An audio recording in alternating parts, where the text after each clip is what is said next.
Hello everyone, welcome to this new episode of the Water Underground Talks. This time we are pleased to have Bradley Moggridge as Associate Professor at the University of Canberra in Australia. So Bradley, thank you for being with us today and welcome to the Water Underground Talks. Thanks for having me. Pleasure to be here. So we will start with a couple of questions, and the first one is, we're curious to know how, or if you remember even when, you first developed your passion for water, and in particular, if you remember any particular situation or people you met along the way that helped you to define your area of research, your focus of research. My children don't like it when I say it, but Indigenous Aboriginal people in Australia, we've had a connection to water for 65,000 years. So I say I've been involved with water for 65,000 years, which they dislike, and they roll their eyes, and it's more of in jest than a joke. But look, I've been involved with water for as long as I can remember, but having an interest, I think back to even my childhood when, we used to play behind our house, our home, brother and I, and we used to have a small creek that used to flow now and again. And some days that creek would be milky, some days it'd be bright yellow, some days it'd be crystal clear, and there'd be like sludge on the bottom. So that intrigued me of why that creek was all those colours, and why it wasn't just a natural flowing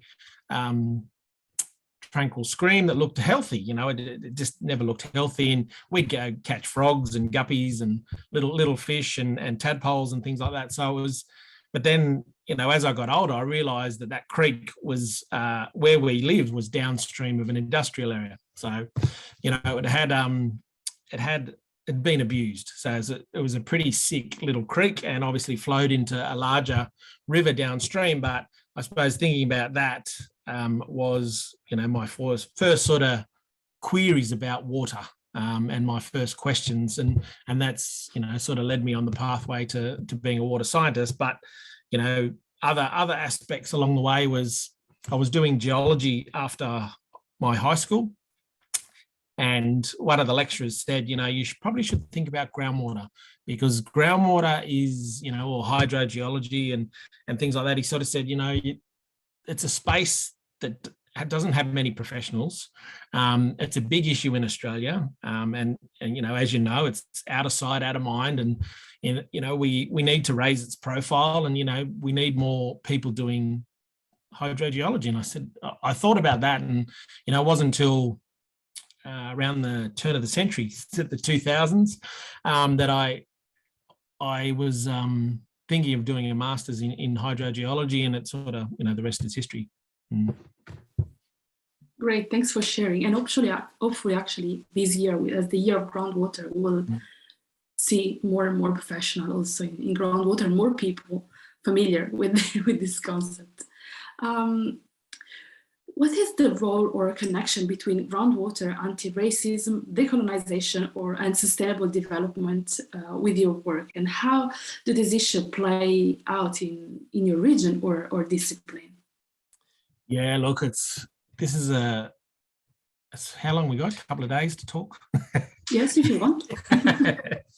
It's a massive challenge and issue in the Australian context. Water is very political, whether that's surface water or groundwater, and the way it's managed, the way it's shared, the way it's valued. And with regards to definitely racism, we are a colonised country, and a lot of the water laws that have been developed in Australia, in say the southeast part of the world, we've got 1 million square kilometre river basin, and we've got a 1.7 million square kilometre artesian basin in the northern part of eastern Australia. That's 1/5 of the continent, the size, so it's a big aquifer. And Indigenous people have had a pretty troubled past in the Australian context with regard to water. So, we are colonised, as I mentioned, and Indigenous people were pretty much had their rights removed as humans. So we were wards of the state. Every bits of our lives were controlled. And Aboriginal people in Australia weren't counted as humans until the late 1960s. Just think about that. That's pretty, a lot of people don't understand that, So we were controlled. I think my mum's generation and my grandparents' generation, they pretty much lived a controlled life. Every bit's, and there's parts of North America and Canada, and probably parts of some of the South Americas where English settled, and pretty much took over the Indigenous people, and New Zealand has the same one. And we were placed on missions and reserves, and I think in North America they call them reservations, and in Canada. So we were put on missions and reserves, and all our rights were taken away from us. And part of colonization, it takes away your language, takes away your identity, and takes away your culture. And I suppose thinking back for my grandparents, they were a generation just starting to lose their culture. My mum's generation, she was one of 14 children from my grandparents. So I've got a lot of cousins. And they were pretty much had their whole lives controlled. I was born in the early 70s, and I was lucky to be born and counted as a human. They weren't. Mum was born in the 40s, and Nan was born in 1918, and so that generation really lost connection. And they moved around on these missions and reserves, and a lot of it had to do with water. So they were first pushed onto these reserves, pretty much controlled, and then they ran out of water, so they had to move again. They ran out of water again, and then they moved to where they currently are today in a place called Toomala, which is sort of close to the Queensland border on the eastern seaboard between New South Wales and Queensland, well and truly inland. But there was, the old people knew that there was good water there because there was a confluence of two rivers, but also it was good groundwater there as well. So they were able to tap into the shallow aquifer and actually have a drinking source. So that has sort of placed us in a situation where, while we were on missions and reserves, all the good land and water was taken. And so the Australian context, if you had land, you got water. And so the colonizer really benefited from this situation. And obviously water law kicked in, and the control of land and water was pretty much given to governments, states and territories in the Australian context. And Indigenous people, when we sort of come out of the missions and reserves and started to move back into towns, we didn't have land or water. And so what that meant was that we were pretty much had nothing. And I suppose we had to rebuild when you think pre-1788, Aboriginal people had everything. Their country, their water, their land, their stories, their songs, their dances, their language. And I suppose, this really was a big upheaval for Aboriginal people in Australia. So I'll quickly move along, but they talk, I want to talk about what happened then is, there was repatriation of land and through land rights and things like that. So sort of changes in legislation where Aboriginal people then got a right to claim land that was theirs. And, they started getting land back through land rights legislation. And then some of those lands had water attached to it, because land and water were connected. And then what happened was, in the late 90s, there was 1,000-kilometre blue-green algal bloom in one of our major rivers. And all governments got together and said, we're not managing our systems correct, because what it was there was more water being taken out, so extracted, rather than being left in the system to keep the rivers alive. And there was nothing flowing. Obviously, Australia is well and truly a country of droughts and floods and droughts and mega droughts. And so they changed the way they manage water, and there was huge reforms, and Aboriginal people were still in this space where they were starting to get land back, had a little bit of water. And then what they did was they separated land and water. So two separate titles. And what that meant was that if you now had a land market and a water market, and so they were deemed two separate markets, and then Aboriginal people were further disenfranchised because of that, because we're only just getting our land back, and if we didn't have that land, we didn't get the water. So now we're really under some real challenges, because we now have to go to that market and buy water. And I'll just give you a quick example. So when like now it's really wet in Eastern Australia, we've had some devastating floods, and but water is at a good price at the moment. So in some river valleys, it may be $80 a megalitre, so million litres, $80.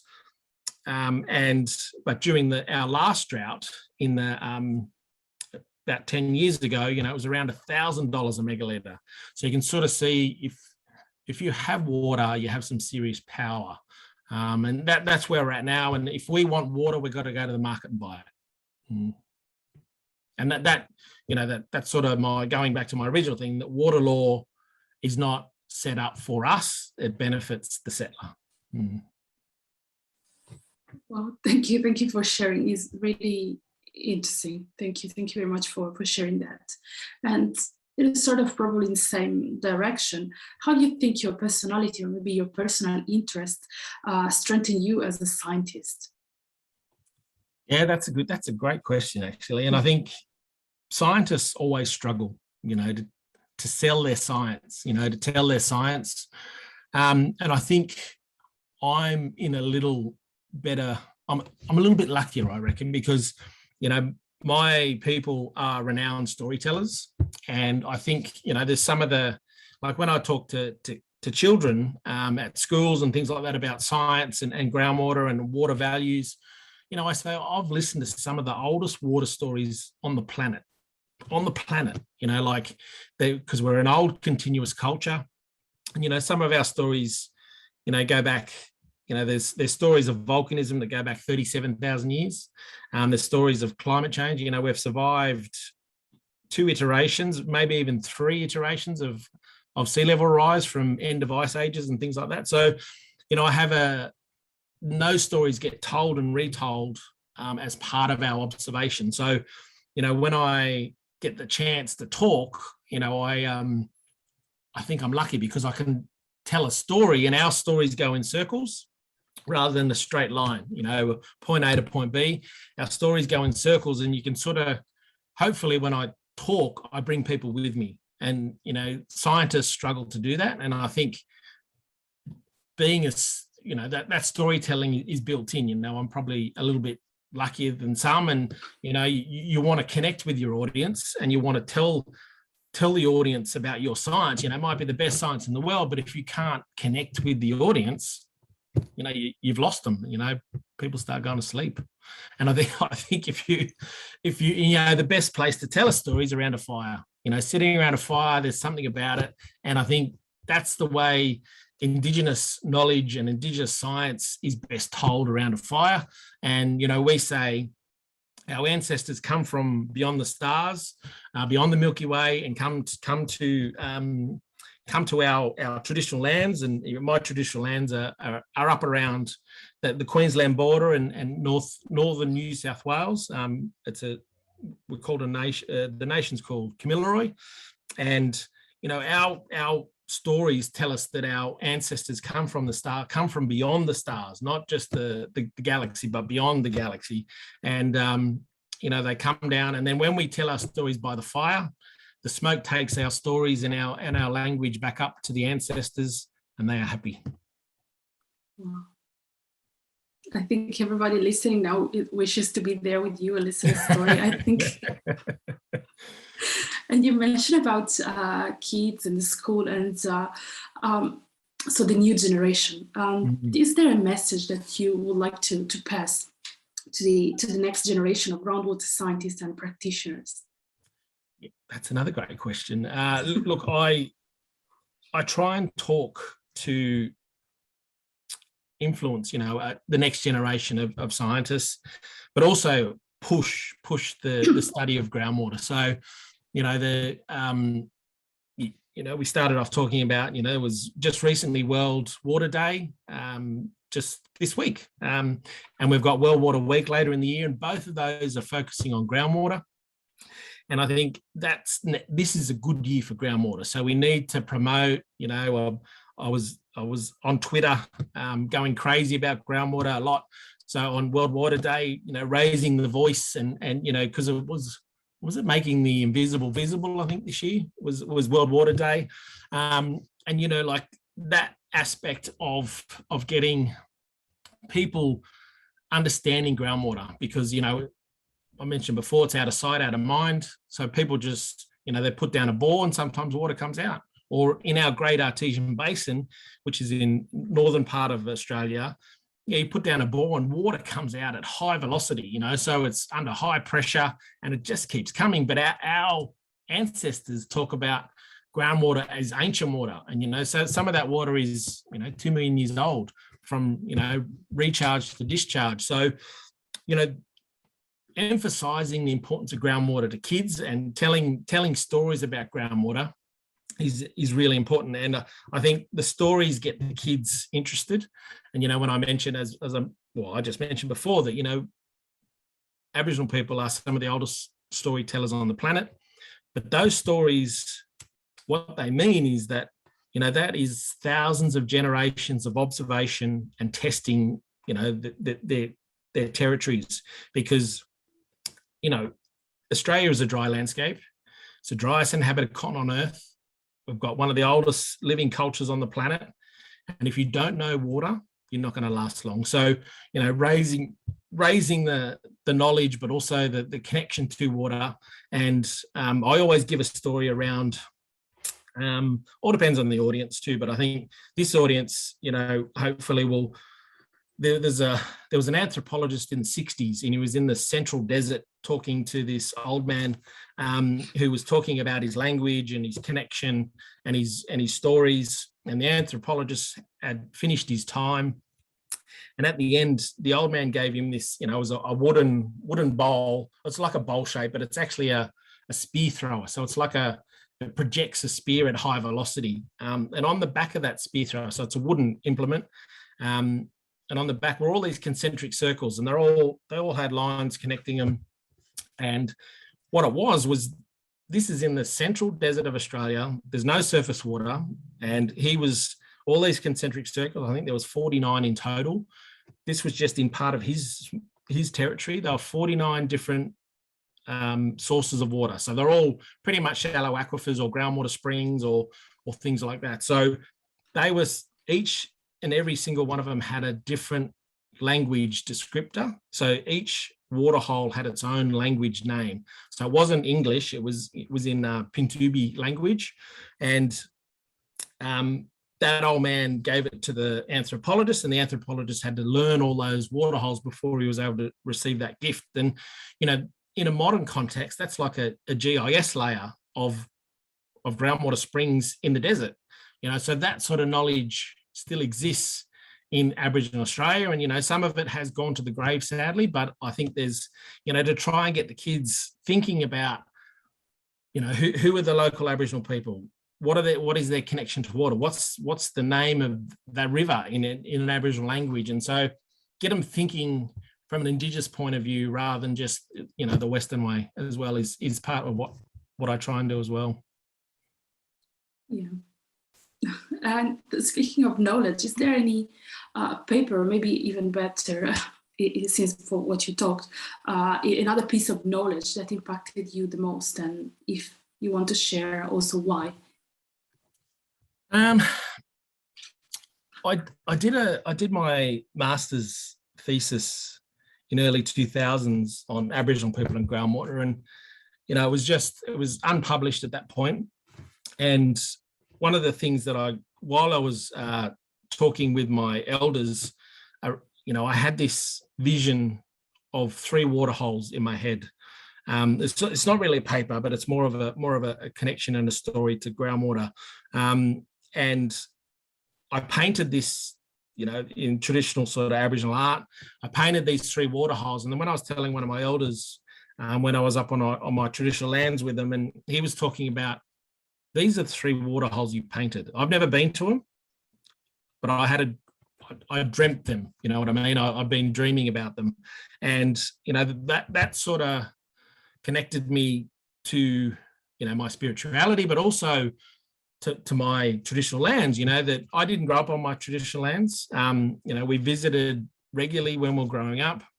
And I think that sort of really got me going about groundwater. And I think the connection Aboriginal people have with groundwater, and I think that my thesis helped me build that story and body of knowledge. And then it wasn't until 2020 when a professor said, "Oh, you did your master's on groundwater." And I said, yeah. And she was actually leading a spring special edition for the Great Artesian Basin, and it was the Queensland Royal Society. And she said, "What about if you publish your thesis as one of the papers?" And I said, "Oh, that'd be cool." And I suppose, then, when I got my painting was in there, and then my stories were in there. And, I suppose if you ever have a paper that's sitting there, this was 15 years between writing and publishing. So, never give up. Thank you. Thank you very much for sharing. And I think we all look forward to the second part of the talk and to see your presentation. I'm very honoured to be able to give a bit of a presentation on some of my research that I've been doing over the last many years. And my topic area is Aboriginal people and groundwater. So I'm Associate Professor Brad Moggridge from the University of Canberra in Australia. And there's my Twitter handle there, @BradMoggo, if you want to tweet after you see this. So just noting that there are some Aboriginal people that have passed away in this presentation, photos. So just warning people that if you don't want to watch, then that's fine. You can turn the video off and maybe listen to my voice. I always acknowledge country. It's a tradition we have in Australia, where if we're on someone else's country or we're part of going to someone's new country. So I'm on Ngunnawal country, which is Canberra, the nation's capital in southeastern Australia, sort of down where my pointer is now, just above the Victorian border. We're a little island within New South Wales. And my nation is the Kamilaroi Nation. So you can sort of see that in the dark grey. And there's an old photo from 1800s of my ancestors. So on the left there, you'll see my grandmother. We lost her in 2015 at a ripe old age of 96. And my mum and my son, and there's 4 generations. So Nan had 14 children. So mum was one of 14 children. So I have a lot of cousins. My children are there at one of our sacred sites called Boobra Lagoon in northwestern New South Wales, where our creator, the Gadiya, lives. And these old photos of that gentleman there as a young boy is my grandmother's father, and behind him are my grandmother's grandparents. So we're very lucky to have that old photo.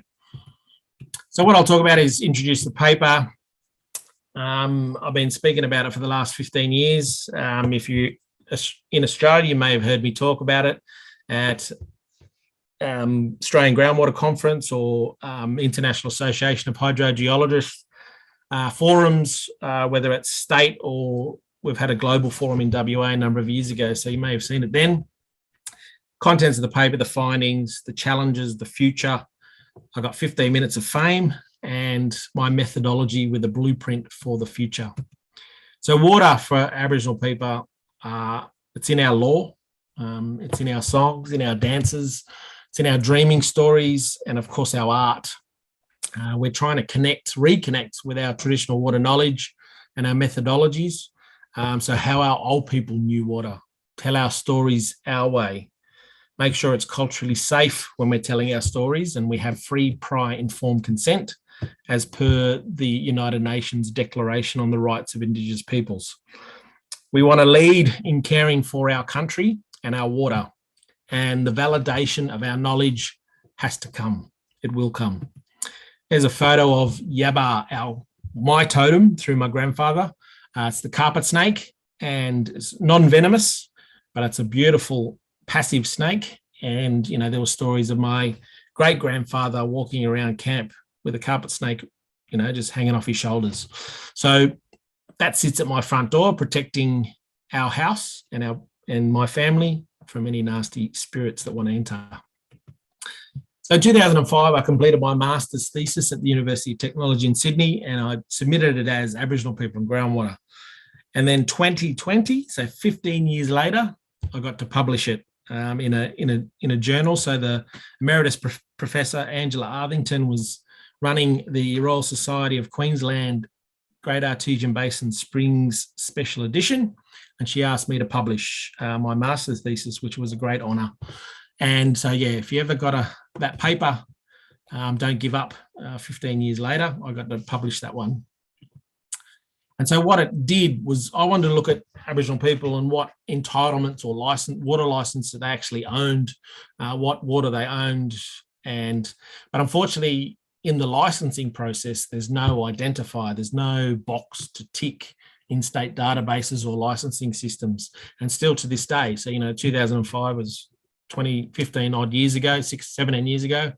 And it's still to this day, there's no identifier in state-based databases and licensing systems.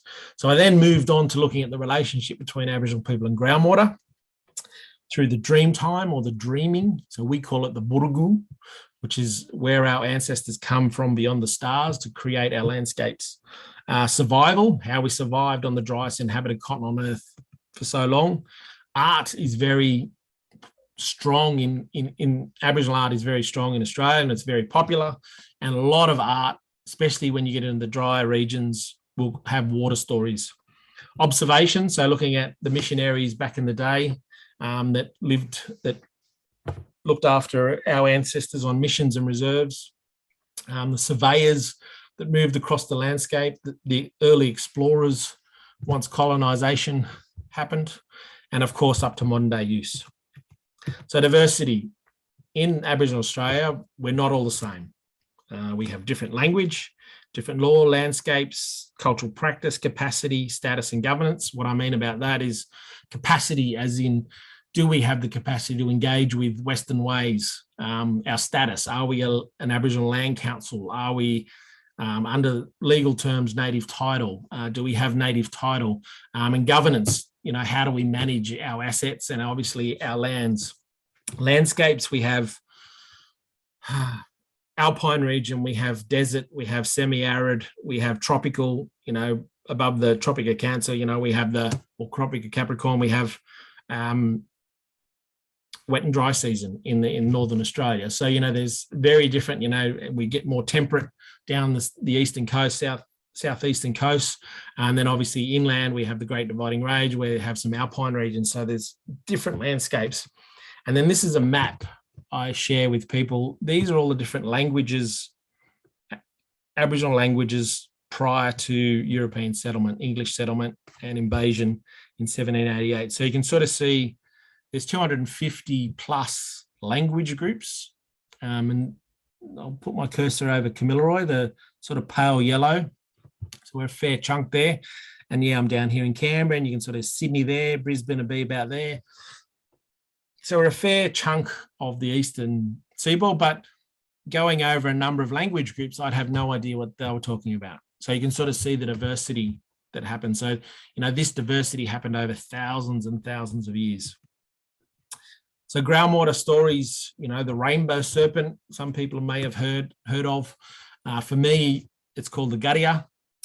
It was a snake-bodied serpent with a crocodile head. What a beast. It was part of a creation story of one of our significant sites, the one in the early photo with my children. And, that story is, the Guttia was eating Aboriginal people back in the day, and a couple of the warriors weren't happy with that. One of the warriors speared the Guttia and it chased him, and it waved its way through the landscape, creating our lagoon, our significant lagoon. But the warrior got to the mother-in-law of the Guttia, and the Guttia would not dare go any closer. And so to this day, the bumble tree, which is the Gutier's mother-in-law, still there, and the Guttier still exists in our lagoon. So we respect that place, and we don't go there after dark. It's a really cool place. But then you think about Cuddy Springs, just to the west of my country, they found, fossilized crocodiles. So, our old people were in existence, with the megafauna, and then when crocodiles were part of the landscape in southern Australia, not in northern Australia where they are today. There's a story about freshwater springs, Raymond Gear, formation of spring water holes in the Flinders Ranges in South Australia, Akaru's Dreamtime Journey, and the one that wouldn't fit in my journal paper was Goodungatch and Mirigan. So those two cultural heroes were around Western Sydney, so west of Sydney, and that's where the brunt of colonisation hit. And that story survived through these times being retold by the old people. So, it's quite a significant story, and it created some really cool landscapes. This is a painting I painted of 3 water holes. You can sort of see the 3 larger earthy red ones. And, they are 3 waters that I'd never been to, had dreamt about. And that was my elder, validated them for me to say, you had dreamt about these water holes. And that was really fitting for me, and obviously freaky, and the hairs on the back of my neck and arms were, goosebumps sort of stuff. But it was pretty amazing to my connection with water, but also connection with my culture and my spirituality. So cultural value of groundwater, it's very significant for Aboriginal people. We're in the driest inhabited continent on Earth, and to survive in this landscape, you need to know your water places. So soakages and springs and native wells, actually natural springs. We also have mound springs in the desert country in the Central Australia. We have mud springs also. And then obviously rivers and streams that are fed by base flow and they don't flow without groundwater. And then obviously a lot of our wetlands, which are like our supermarket, they contain so much value, these places. Some are, these days are Ramsar listed, internationally significant, but they are our supermarkets because there's so many resources in these places. This is just one place. This is a rock well in dry country.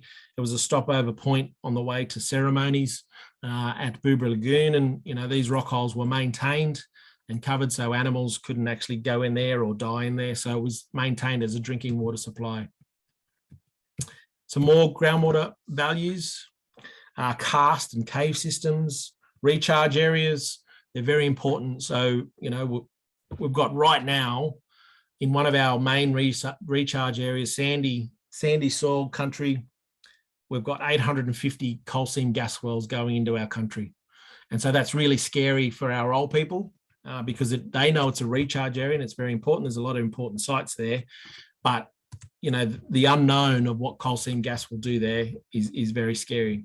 Paleo channels, it's sort of hard to believe for a lot of people that, our old people knew stories about old rivers and old river paths where rivers used to flow back in the dream time or created by our ancestors.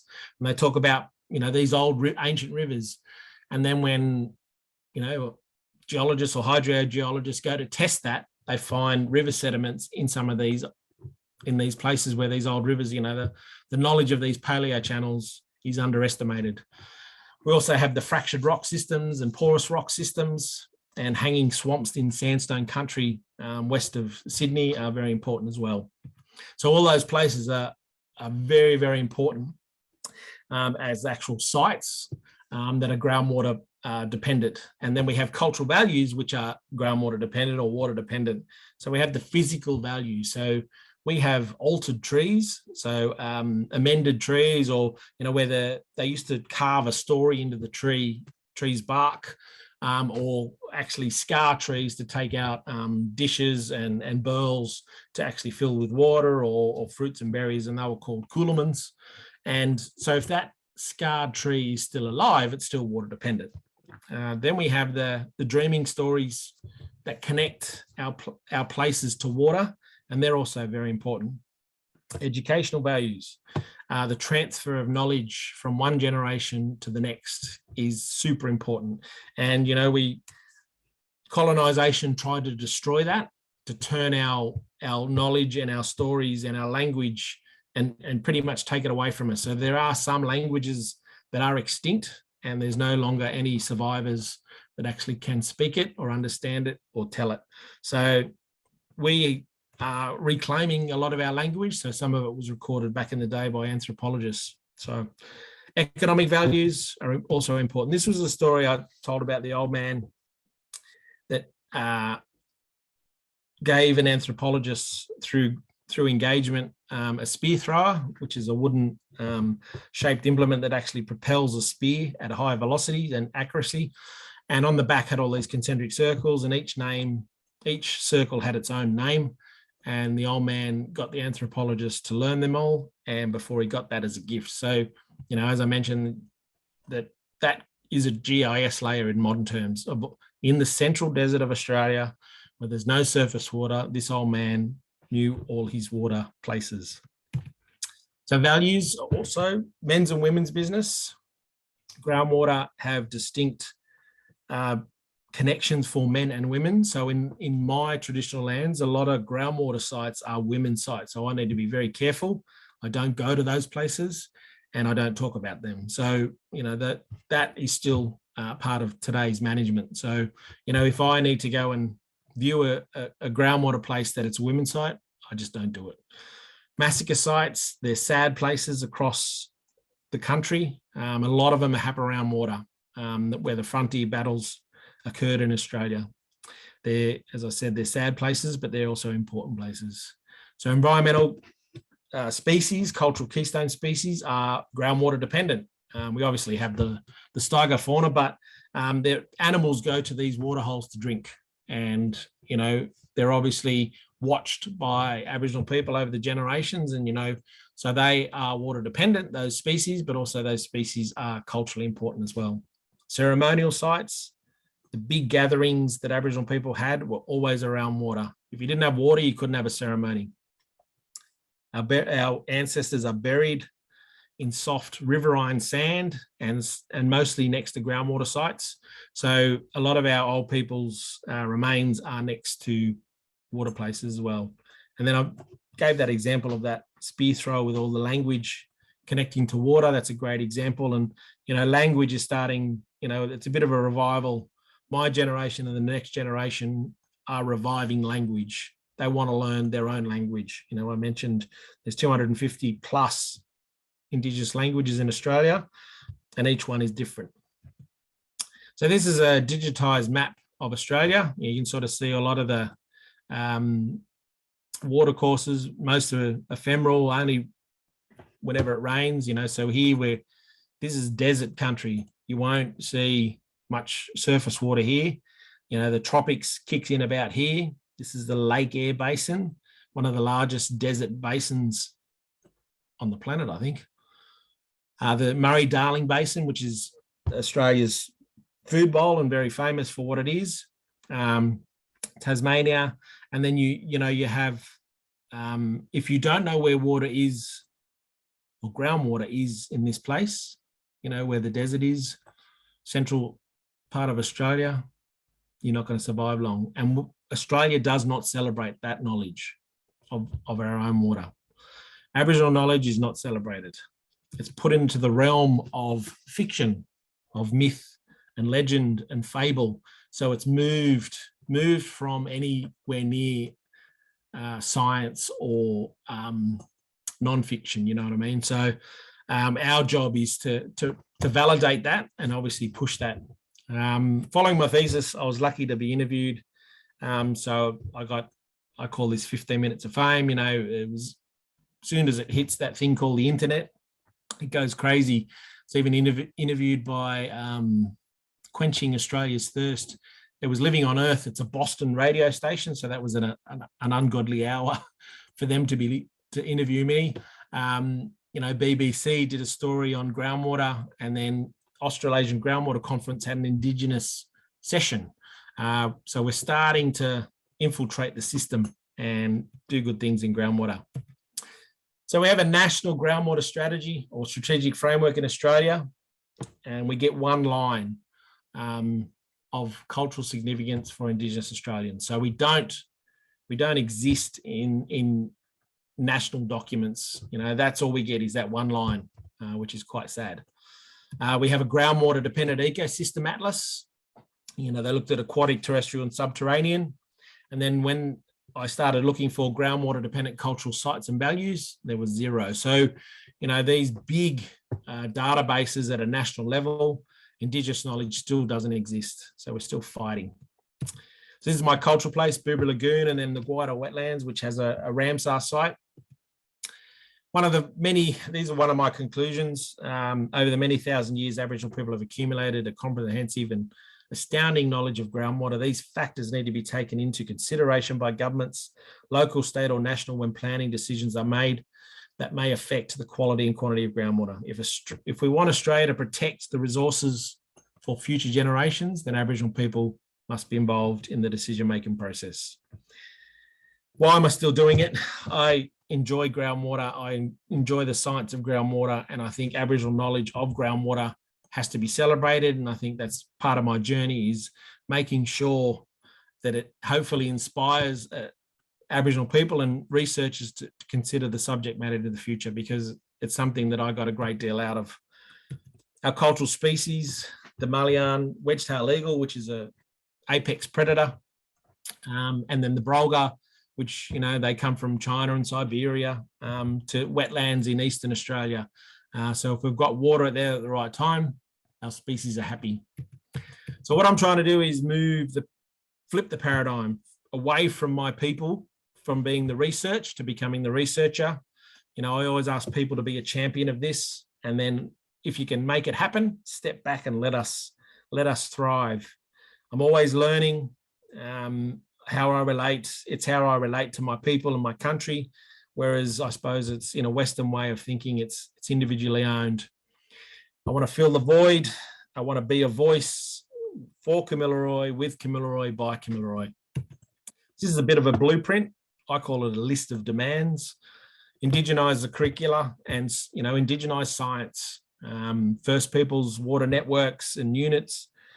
First Peoples Centre of Excellence, water research led by First Peoples water strategy with truth telling, First Peoples in water leadership. There's all my water selfies. That'll do me. Thank you very much, Bradley, for sharing your story and sharing your time with us. I think it's very important for us to share more and more of these stories. So we really appreciate your time, and thanks again for being with us in the Water Underground Talks. Oh, it's been my pleasure. It's been great to chat. Thank you.